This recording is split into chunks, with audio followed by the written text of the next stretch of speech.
just arrived from getting my groceries.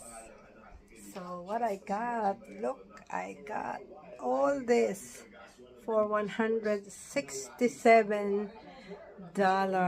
New Zealand dollars.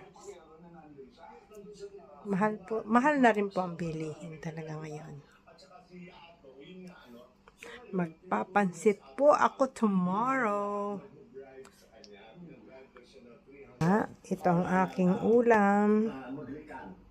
For the, bumili na po ako. Gusto ko kasi itong salted rice.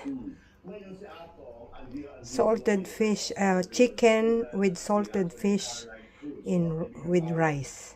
Yan po. I love that. Tapos, ako ay magpapansit tomorrow. Ang mahal po nito. Ito pong lima lang na yan is $17 something.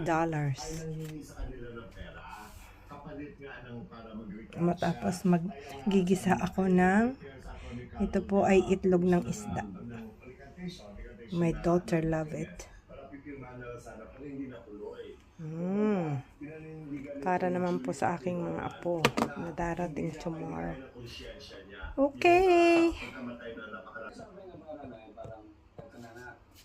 At ulang-ulan. My gosh, ang lakas-lakas ng ulan. Talagang susugod kayo. Basa ako sa totoo lang. Bye.